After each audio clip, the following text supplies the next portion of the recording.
What's up, you guys? I hope everyone's doing well. Today's Tuesday. It's kind of like our Monday because yesterday was el natalicio de Benito Juárez. If you didn't know about this, fue un hombre que fue como que pues clave en la historia de México para traer libertad. Aunque hay diferencia de opinión, and we could talk about this later on what I'm learning about the history of Mexico. I've been really into that lately, and if you're not, you should. I made some shorts the other day on this. I spoke a little bit on this in last week's live on me just getting a little more into politics and trying to get the real hang of everything that goes on here. And a lot of the efemérides, o sea, las celebraciones y los días festivos, que se llaman aquí efemérides, that's a new word. If you didn't know it, you should, especially if you're watching this, because you're going to be teaching. You're going to need to know what that word is. And I didn't when I got here. Efemérides son los días festivos.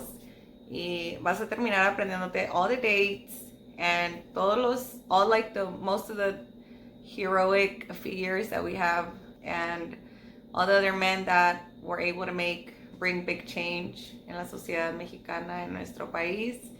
Y ahorita he estado un poquito indagando sobre la era prehispánica y bueno, a lo mejor los voy a aburrir con todo este rollo. Okay, so applying for a private school and how this works. Most of the time you're going to find ads online like we're hiring para cierto colegio. Eso es lo que vas a ver. Les voy a poner algunos ejemplos aquí de lo que van a ver. Y solo son screenshots que encontré randomly on Indeed. Me imagino que hay otros lugares, creo que CompuTrabajo, y si tienes LinkedIn también puede ser una buena opción. Entonces vas a tener que actualizar eso, vas a tener que cambiar. Yo diría que ese es el primer paso, ¿verdad? Aparte de empezar a ver más o menos en dónde es que tú quieres aplicar, necesitas preparar tu curriculum vitae. If you have a resume, you need to make it into a curriculum vitae. And it's not hard to do that. It's pretty much the same thing. I would say keep it simple. It is structured a little bit different, so you're going to have to kind of look into that. After that, they're probably going to follow up with an interview. And then based on how much they're offering, I guess you'll just be able to decide on that. But I mentioned before that some of the salaries go from like, I don't know, at least here, de 8,000 pesos a, no sé, 15, a lo mejor 20, pero sería como que escuelas ya de mucho prestigio, ¿verdad? Pero rara vez te lo van a pagar, la verdad, sinceramente. Pero sí, a veces dan como que bonos o dan like trips and stuff like that, but they're not going to offer you law benefits. And that's something that I wanted to mention here too. That's something that you have to watch out for, you know, when you're job hunting. Some of them will even post just their requirements and then no postean ellos lo que ellos ofrecen. Entonces sí tienes que estar como que, sí tienes que checar si dan prestaciones de ley. Hay colegios que sí lo hacen, hay colegios que no lo hacen. Pero si no te van a ofrecer prestaciones de ley, asegúrate, like make sure that the salary is high at least. You know what I mean? Like if you see that they're not offering anything like that, you know why law benefits are so important. Let me just break this down real fast. The reason why they are important is because you get seguro social, you and your family, y quieras o no, y nos quejamos lo que tú quieras del seguro social, pero es seguridad social, literalmente. O sea, si pasa lo que sea, and you don't have money at that moment, you can be seen in any hospital all over Mexico. You could be traveling, but if you have IMSS, te van a atender y va a ser gratis. ¿Sí me entiendes? Y lo que se paga from paycheck to paycheck is very minimal to if you were to need IMSS. And it's not even an option anyways. They're already deducting it from your paycheck if you get these law benefits. So you and your whole family están asegurados, even your parents, like the elderly. Entonces, God forbid, you know, something chronic, terminal, whatever, you're not going to go into debt. You're not going to have to sell your house, your cars, or whatever, you know, just so you can get out of that situation with the family member, you know. So, I mean, mal que bien y todo lo que tú quieras, sí es como que una ayuda. Entonces, pues sí es a considerarse. No nada más eso, but Infonavit too. Infonavit is important, you guys. It is, because now I think they're even giving you like your Infonavit points in cash, like in money. And back then I used to just be able to get like these casas de Infonavit. And we often think that they're casitas de Infonavit because most fraccionamientos are small. But now they've really, a lot of these constructoras con Infonavit, they've invested. And at least here where I live in my area, no están de medio millón para abajo, no están las casas, están sí above like that good price. And they're not like bomb ass houses, but they're pretty decent, like 2-story, like townhomes, you feel me? Because they're not like houses, they're still like apartments, you know? That's what, I guess, you know, we could call them that. They're like apartments with Infonavit. And you still have somewhere to live, you know? And I'm gonna tell you something. Where we live right now, the rents went so freaking high up that the rents are way higher than what we pay for the house here a month. So when you have this law benefiting Infonavit, you pay, let's say, whatever amount a week or a month for Infonavit, and your boss, by law, they're obligated to double that amount. You know what I mean? Like, let's say you pay, I don't know, 1,000 pesos a month, which would be like $50, un poquito más. Entonces, tu jefe pone otros $50, otros 1,000 pesos. Entonces, ya no nada más estás pagando 1,000 pesos a la semana, ya estás pagando 2,000 pesos a la semana. If you have bosses que cotizan bien con Infonavit y acabas de pagar tu casa bien rápido. Y quieras o no, chiquita o no, lo que tú quieras, it's a place to live that you can 10, 15 years, si te va bien y tienes un trabajo que cotiza bien con Infonavit, de volada acabas. O sea, hay gente ahorita que yo conozco que ya salieron de esa deuda, ¿me entiendes?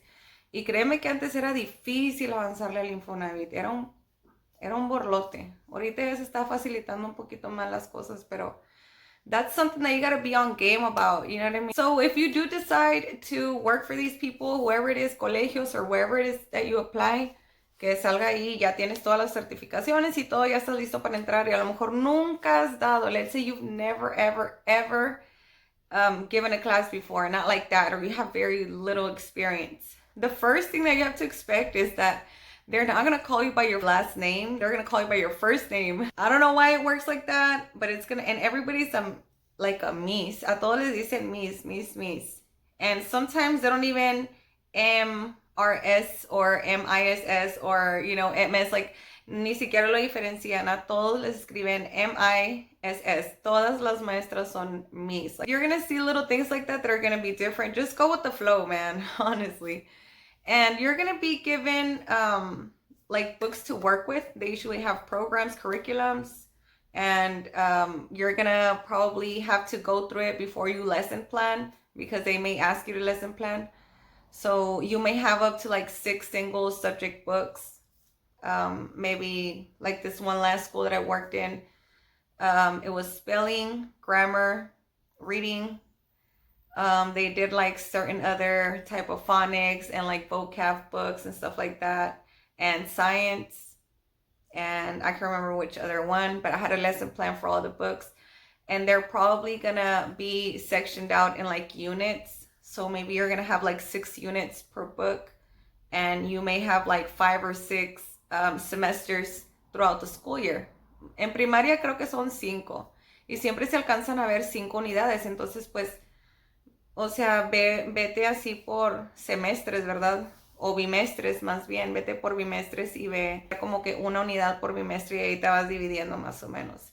A lo mejor no vas a alcanzar a ver todos, pero hay escuelas que sí te van a pedir como que acabes los libros, entonces sí vas a tener que organizarte, but don't stress it. Like, if you don't know how to exactly go about it, just give it a try, como tú puedas.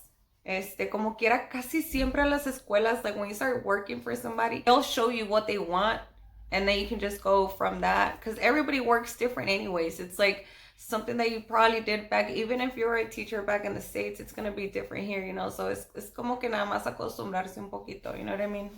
You're going to work from 7 to 3 most times, 8 to 3. You're going to be there before school, so si trabajas para más como que niños más grandes como secundaria, pues sí vas a entrar temprano, porque secundaria siempre entra bien temprano. And if you work for like elementary grades and stuff, you're probably gonna be there a little bit before 8 or something, you know, probably 30 minutes. I don't think it would be up to an hour, but they'll ask you to be there a little bit before and after, como en cualquier lugar, ¿sí me entiendes? y vas a tener que muchas veces hacer guardias o recibir a los niños, entregar a los niños, y es donde pues casi todos como que ahí es donde está el trato con los papás and stuff like that. This one last job that I was in, that would rotate us. So you would have different grade teachers receiving the kids and like entregándolos también a la hora de la salida. Y ya pues nos rotábamos así. And I guess it works, you know. So depending on the school is going to be how many groups you'll have. If it's a small school, you'll have probably 2 classrooms. Y yo creo que la mitad del día les darás a una clase o a un grado y la otra mitad le darás al otro, porque en las escuelas privadas siempre la mitad del día es inglés y la mitad del día es en español. Entonces ellos van a ver como que todos los subjects que la SEP les da en Spanish, and then that other half of the day they're going to see the books that the school's working with them in English. So if it's a big school, I've had up to like 10, I think up to like 12 classrooms at one point, because I was working with the middle schoolers and I was working with the high schoolers, and it was a really big school. A veces se les llaman institutos, en este caso pues era un instituto. So you guys, the thing with schools and the big groups or the age group that you're going to be working with, you do have to consider behavior, okay? Because la conducta sí viene a importar mucho. Más ahorita, we're seeing a lot of, if you're in Mexico, you know that we recently had a case on this one young girl, Norma Lisbeth, and this girl was beaten to death by a classmate. Sadly, it happened in a school. It was a public school, and everybody was just recording. And I guess as a teacher, I have so many questions. I want to know why there wasn't any adult there. I want to know if it was out, like really off the school grounds. Had anybody been warned? Like there's certain things that you do have to consider if you're going to work with kids, because inevitably situations like this may happen, and it's unfortunate. And many times, I have to be honest, a lot of the times we don't know if the parents are going to back us up, you know. And I think in this case it might have been the situation, the fact that the mother was fleeing with this girl. It kind of just leaves you thinking like, wow, you know, what else was she allowing? Because I know that us as parents, we work a lot. I'm a teacher. I work a lot last year. And last year when I was working for others, like this is another reason why now I'm staying home and kind of just tutoring, like giving private tutoring classes, because I was working so much that I feel like you don't even have time for your own kids, and maybe you don't know what's going on because you're so concerned about paying this, doing that, you know, and thinking that that's what's best for everybody. And a lot's going on and you're not there to see it. You know, I was really just meditating on this, you know, as a parent and as a teacher. And I was like, how are we failing? You know, and if you follow my Spanish content, I'm gonna post after, probably, I don't know if it's gonna be before or after this video, but at least just talk about this a little more and see how we can maybe make better decisions for our kids. You know, I know that we don't want to think that our kids are out there doing crazy things, gangbanging, or I don't know, just doing nonsense. Sometimes we don't want to believe it. We want to see them like when they were little kids, you know, like your princess or your little prince, you know, and you want to believe that they're the best kids, and we even raise them to be. But we really don't know what's going on, you know, and kids are sometimes easily influenced by other kids too. So this might have been something like that going on, you know, somebody hyping somebody else up. And it's just sad. And in the Spanish video, I want to share some of the other options that you have if you do have something like this going on with your kids, because that got me thinking like, dang, what would I do if I found out that my kid was going through something like what this girl was going through? Because at some point I was like, why does she keep sending her kid to school? Like, how did this get so out of control like that? And it leaves me a little speechless, to be honest, because how many of us were out there fighting like this violently when you were in school? I was 11 years old once and I was almost jumped, you guys, and I was a little girl over all behind some gossip, like literally junior high dumb stuff that you could get beaten for. And literally everybody's life is destroyed because nobody wins here. It's like the girl's, she's lost her life. Her parents are forever hurt. I don't think you come back from something like that. And then you have the other girls, they're going to do some time. And even after you finish, let's say she's so young, maybe she'll, probably age out or whatever. Even if this girl ages out, it's gonna be with her forever. You took a life. You never thought that it would go that far, and it did. And that's something that everybody has to heal from. Even the kids recording that's insane, you guys. So I'm sharing this because this is something, again, that you have to think about. I'm not saying that every middle school is like that. Maybe you want to work with younger kids. And sometimes, honestly, the easiest age group, I would say, anywhere from third to maybe even sixth grade, todavía, because they're still not teens, but they're not that young to where they would need special care, because even if they're students, están chiquitos, o sea, siento como que son más, no voy a decir como que hijos que estudiantes, pero a veces sí, o sea, están chiquitos, especially like first graders, they're still trying to adjust out of kindergarten. So a veces sí es un poquito complicado con los papás porque los papás los están aprendiendo a soltar todavía. So a veces sí hay problemática con eso, y a veces son las que menos quieren creer que sus hijos andan como que like, bullying others, because the bullying, you guys, it doesn't start when you're in middle school. It starts when you're any age. I mean, there's kids están tan avanzados nowadays too, especially because they're freely on their iPads, on their devices, and nobody's putting a limit to this. And kids are honest with you. I've had kids come up to me and tell me that they run their homes. Like, they'll tell you like that. They'll be like, mis papás hacen lo que yo digo. So if I say something, they're gonna do what I say. Entonces sí está un poquito difícil trabajar con niños chiquitos.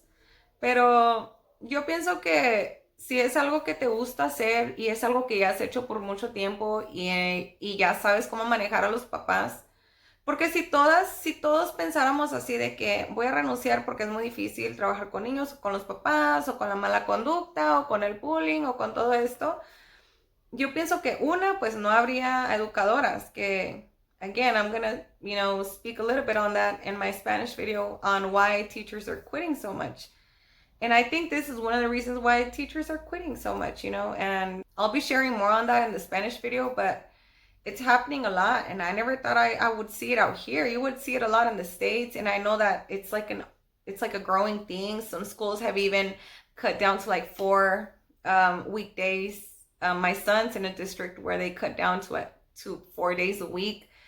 And it's crazy. I would never think that would happen. And it's happening. But there's a lot of other teachers as myself that if you care enough and you really like working with kids, and that's like in your heart to work with kids, I think if we learn, así como parents y maestros, como que a trabajar juntos y comunicarnos without getting offensive or without thinking that we're right all the time, really just being understanding and learning how to work with each other, I think it would be in the best interest of all the kids. And learn how to apologize if my kids are doing something that they shouldn't, teaching my kids how to take accountability and apologize, or stop it from growing so much. And sometimes even parents don't know what to do, to be honest with you. I've had parents tell me, I just don't know what to do. I've tried everything, and I've been there myself as a parent. I've been there before with my oldest.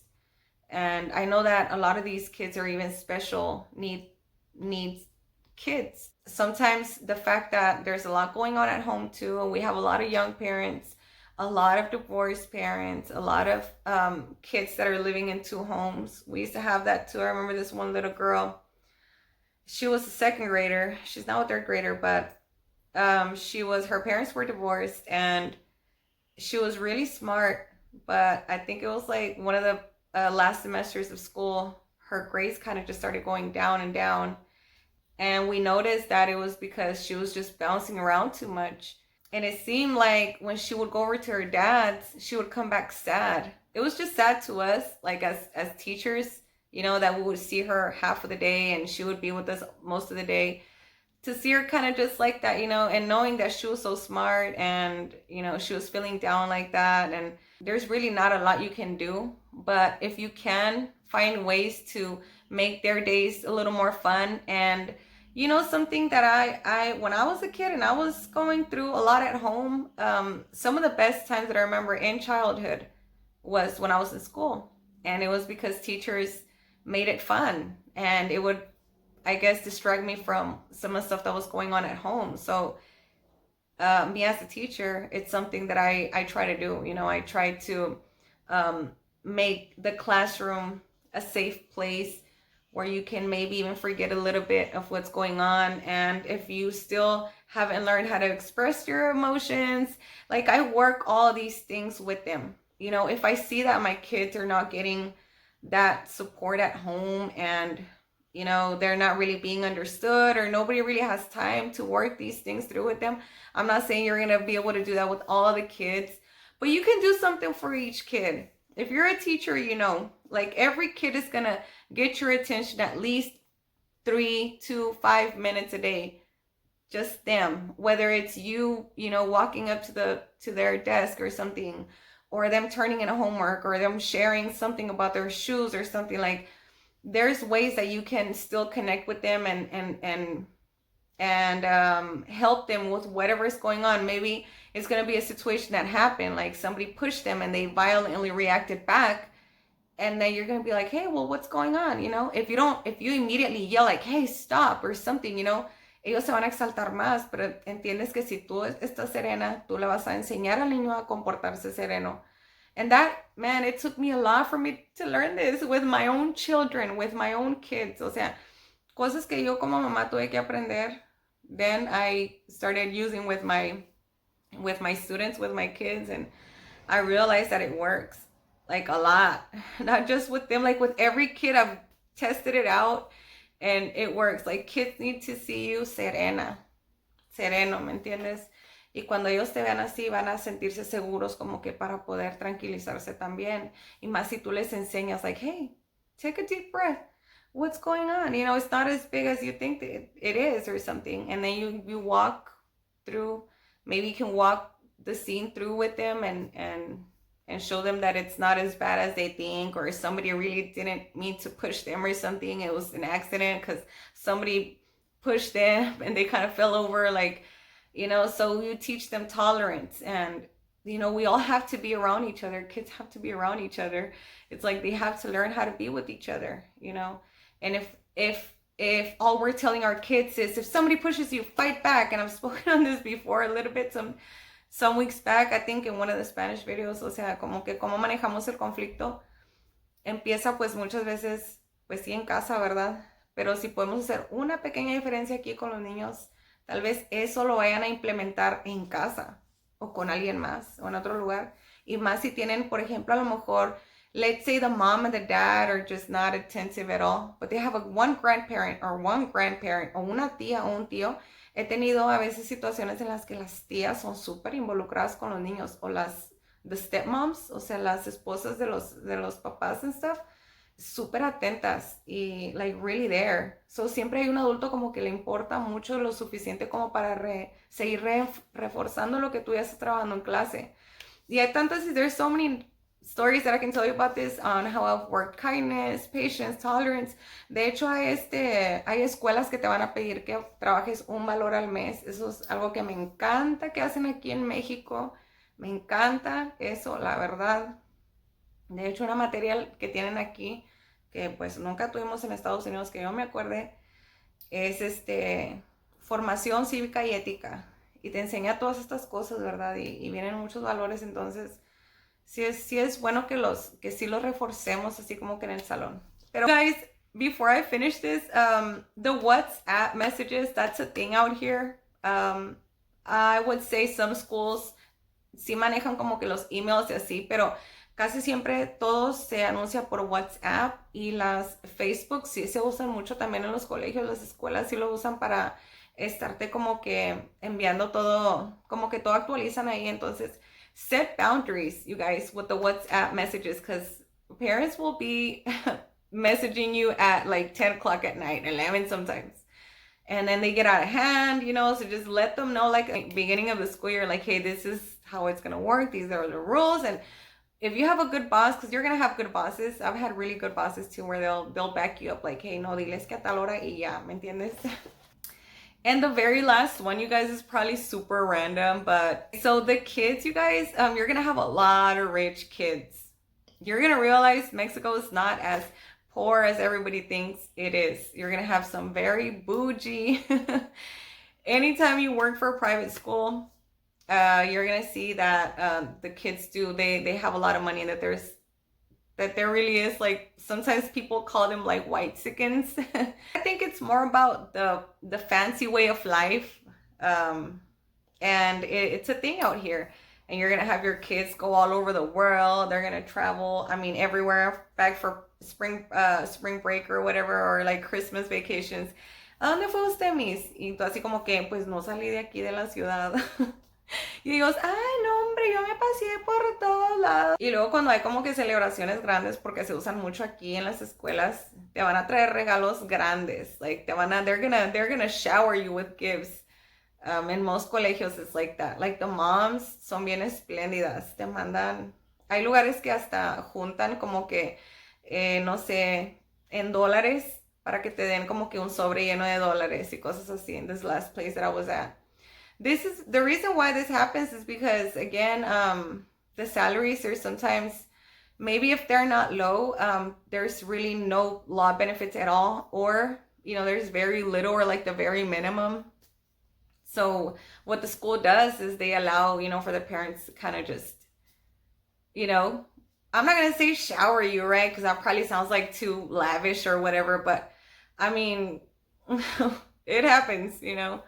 Like, they son bien como que dadivosos los niños, y sí celebran muchas cosas como que like the American style, like Halloween, they do it big, like the American Halloween.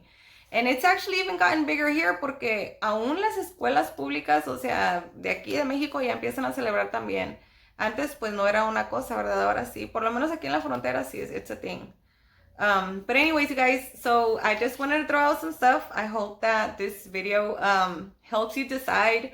I would say, to just close this up, I would say that if you're a stay-at-home mom and you don't want to work a lot, or if you're a mom that doesn't really care for law benefits because maybe your husband's already paying for the house, this is my case, and it's been my case forever. He's always taking care of like the household and the bills and stuff like that. So I help out a lot too, because it takes two, and I'm not gonna say he's always held everything down, because there's been times, of course, you know, when I've helped a lot, but it's mostly like for extra stuff. Like, I take care of the extra stuff, and either way, like, you still need like a good family, solid income, or like, you know, money saved up or whatever, like for whatever reason it is that you feel like you need to just get out there and work. I would say for moms, you guys, I would say it is a good option, because you get to school your kids there, you get to get a lot of discounts or pay nothing at all, and the hours are short. Hay mucha gente que es licenciada en muchas cosas, que terminan trabajando como profesores en universidades, aunque tengan licencia, aunque sean, no sé, como que contadores, licenciados en lo que sea, con poco inglés que hablen, terminan haciendo eso por la razón de que pues a veces tienen niños, ¿verdad? Y vuelvo a lo mismo, el descuido. O si estás soltera, pero quieres tener dos trabajos, and you don't really mind doing that, I would say online works a little better. If you're not really wanting to just commit to, like, I don't know, something like going on site every day and work with kids like that, because that's big too, you know. And you should consider online if it's a thing. Like, si no quieres batallar así como que mucho y con todo ese tipo de situaciones a veces, pues sí, a veces trabajar en línea pues es mucho más fácil, la verdad. Ese sería como que el mejor consejo entonces. Si no quieres batallar. You guys, I hope this was helpful. I probably left some stuff out. I'll do a part 2 if I can think of anything else. You guys, have a great week. And I will be back shortly, you guys. If you haven't subscribed, you should go ahead and do so. And I will see you guys next time. Bye.